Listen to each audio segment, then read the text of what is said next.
As far as we can discern, the sole purpose of human existence is to kindle a light of meaning in the darkness of mere being. Carl Jung. When we learn about influential and successful people such as Carl Jung, Sigmund Freud, or, say, Leonardo da Vinci, Albert Einstein, William Shakespeare, Nelson Mandela, and so on, we often feel a little inadequate. Their lives were so meaningful, how could ours ever compare? The purpose of life, according to Carl Jung, has nothing to do with what you achieve. It has to do with who you are and how you act. According to Jung, the entirety of an individual's being can be described by our psyche, encompassing all our conscious and unconscious aspects. At the center of our consciousness, which is everything we're aware of, is our ego. But there's so much outside of the ego that we don't acknowledge. In the center of our unconscious, meaning everything that's hidden to us, lies our shadow, or our dark side. According to Jung, in our unconscious lies the key to finding our purpose in life. This is because the purpose of your life is not something objective or universal, it's something unique to you. Carl Jung was a Swiss psychiatrist and psychoanalyst who ended up founding his own school of psychology known as analytical psychology. His philosophy is often referred to as Jungian philosophy. He's also published multiple books, most notably The Psychology of the Unconscious, Man and His Symbols, The Archetypes and the Collective Unconscious, Modern Man in Search of a Soul, The Psychology of Transference, Memories, Dreams and Thoughts, and the relations between the ego and the unconscious. In this video, we'll talk about the steps you need to take so that your dark side can reveal your life's purpose, according to the philosophy of Carl Jung. Number 1. Get to know your darkness. Jung says, "Your visions will become clear only when you can look into your own heart. Who looks outside dreams. Who looks inside awakes." Everyone has a unique meaning and purpose in life, depending on who you are and what you want. As a result, you need to know who you are before you can begin to figure out the purpose of your life. Many people believe they know themselves well. You might think you're familiar with your traits, strengths, weaknesses, and desires, so you might be tempted to dive straight into finding your life's purpose. However, in order to truly know yourself, you have to do what Jung called self-realization. Each person is made up of both conscious and unconscious parts, the aspects of ourselves we're aware of, and those we're not. The shadow, or our dark side, is the hidden part of our unconscious that holds repressed desires, emotions, and traits. For instance, your shadow might contain feelings of laziness, envy, or anger, as well as hobbies or interests that you're ashamed of or wish you'd outgrown. Because the shadow resides in the unconscious, you're often unaware of what's in it. These traits have been repressed and ignored for so long that they no longer surface in your thoughts. Instead, you tend to over-identify with your persona, the role you unconsciously play to be liked or appreciated by others. This persona acts like a mask you wear when interacting with the world, and you may have multiple masks for different situations. Reintroducing yourself to your shadow requires genuine effort. Engaging in shadow work, or getting to know your dark side as Jung called it, involves regularly stepping back and reflecting on your behavior, thoughts, and feelings in daily life. This could be done through journaling or meditation. Ask yourself, why did I act the way I did? Did it feel authentic? Why or why not? What was my initial instinct in a given situation? How would I feel if the roles were reversed? It's about interrogating yourself as if you were questioning someone else. Jung emphasized that getting to know your shadow doesn't mean identifying with it. You don't have to define yourself by the traits you usually hide. For example, if your shadow houses anger, you don't need to see yourself as an angry person. Instead, simply acknowledge these traits' existence. Recognize and accept that they're a part of you. Another way your hidden shadow traits often surface is through judgment of others. The traits or behaviors you despise in others are often the ones you fear in yourself. This is called projection. So, whenever you find yourself angry at or irritated by someone else's behavior, take a moment to ask, do I ever exhibit this tendency? If not, why not? Could this be a shadow trait of mine? According to Jung, those who harshly judge selfishness often repress their own selfish thoughts, and those intolerant of impatience in others may be battling their own impatient tendencies. By taking time each day to sit down, perhaps journal, and ask yourself these probing questions, you begin to bring the unconscious into consciousness, truly getting to know yourself. It's important to continue doing shadow work regularly. As you change, there's always more to discover. Making a habit of shadow work is key to continuously getting closer to a meaningful life. Number 2. Work on yourself. In the words of Jung, I don't aspire to be a good man. I aspire to be a whole man. Now that you've found out about your unconscious and perhaps less desirable dark traits, you might be wondering, how can this help me save my life? In fact, you might feel worse about yourself after your self-realization because you can no longer ignore all your bad sides. Jung acknowledged that figuring out who you truly are is an intensely painful and frightening process. Many people think that by repressing bad parts of themselves, by never showing them, is a good way to get rid of them fully. I mean, aren't those who can hold in their anger the most gentle people? And those who push through their laziness, aren't they the most productive people? Well, yes and no. While it is good to want to be better, ignoring traits won't make them go away. Repressing shadow traits often gives them more power. They fester deep inside you, and then, when you're tired, stressed, emotional, or at a breaking point, they suddenly burst out of you. People that don't acknowledge their anger are the ones who have scary, angry outbursts every now and then. People that ignore their laziness end up experiencing burnouts. Ignoring something doesn't make it go away. So now that you actually know your shadow, you can finally do something with it. Whatever you find in your shadow, your dark traits, make them useful. Anger, for example, is only bad if it's excessive or unwarranted. But when someone genuinely hurts you, anger can actually help you advocate for yourself. So the question you should ask yourself is, when is it right to act on an emotion, and when is it better not to? When should I lean into my mask and persona, and when do I not have to? By thinking about your emotions in this nuanced sense, rather than thinking of them as bad or good, you will improve your life and well-being tremendously. Envy can be a motivator. Laziness can get you well-needed rest.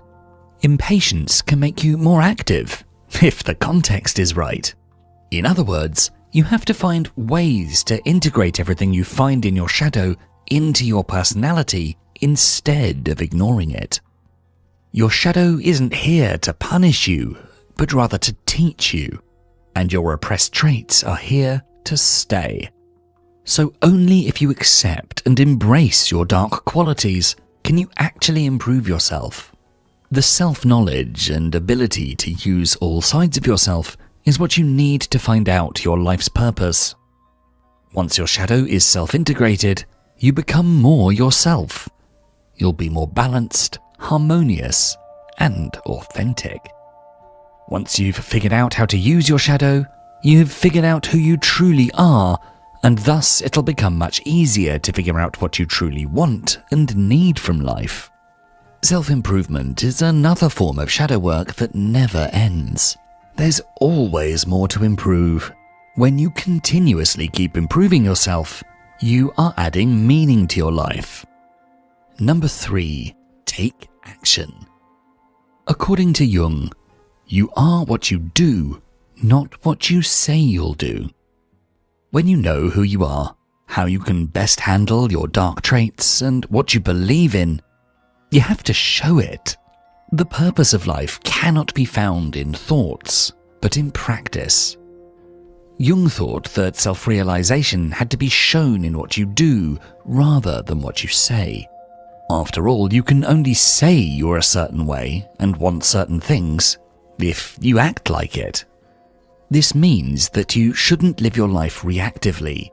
Don't only react to what happens to you, but also initiate something in your life. Instead of waiting for people to befriend you, go out of your way to make friends. Instead of waiting for that promotion, come up with a plan and pursue it. And instead of waiting for your life to achieve the meaning you want it to, make your life meaningful with your actions. Currently, most of us do live reactively, even those who actively seek out their shadow and improve themselves. Working on yourself is a great first action one can take, true, but it's not enough to truly start taking action in other areas of life either. In fact, after doing shadow work, one might think they can now sit back and relax. But sitting back in your life is what gets you stuck in meaninglessness. Okay, but how do you start living actively? Simple. By challenging yourself. When you've taken steps to continuously explore your shadow and improve yourself based on what you find, you should also keep taking some extra steps. Frequently ask yourself questions like, what do I believe in? What spiritual or religious beliefs? What moral principles? What values? How do I act on a daily basis? What do I want to do this year and the next 5 years? How do I want to contribute to the world? What do I expect from others? You could journal about these questions or meditate on them. The answers are clear clues as to what kind of actions to take. You might, for example, want to become a published author. A lot of people do. But a lot of those people that do want to become a published author also don't take many steps to achieve that goal. They wait for inspiration to strike, for their agenda to clear up, and eventually for the book to write itself. They still live reactively. When the time is just right, the book will just flow out of them, or so they think. So what would someone who wants to become an author have to change? An aspiring author that actually takes action would write on a frequent, scheduled basis, whether they feel like it or not. When they get stuck, they'd actively seek out advice or exercises to help them move along. They would finish a story, if not thanks to motivation, then due to discipline. And then they'd proactively reach out to people in the publishing industry, such as literary agents. Of course, many people don't derive meaning from career goals. Instead, their personal ideas about their lives might be a little more abstract. You might want to positively influence new generations, for instance. This could be done in many ways, by becoming a parent, a teacher, starting a charity for youth, becoming a youth counsellor, a politician, and more. It's then on you to decide in what way you want to achieve this goal and what actions that requires. Whenever you ask yourself questions about your morals and beliefs, you'll then have to decide what way you can work towards them and what actions you might need to take. It's quite possible to survive when living reactively, but it's not possible to find meaning in a reactive life. Meaning requires action. Number 4. Embrace fear. Jung once said, "Where your fear is, there is your task." One of the main reasons people live reactively is not mere laziness, and often not even a lack of motivation. Most of the time, the avoidance of action results from fear. Action requires risk, which can be scary. When you have an idea for a book, you have to risk being disappointed by your own writing in order to get it down on paper. Once you've written a book, you have to be ready for many rejections if you want to get it published. Every single action you can take can result in something negative. You need to be brave to be active. Bravery doesn't stem from a lack of fear. Fear is not to be avoided. If you do, it would go back into your shadow and rule your life even more. Instead, it should be acknowledged. When you have to take a certain action but feel unable to do so, ask yourself why. Are you scared?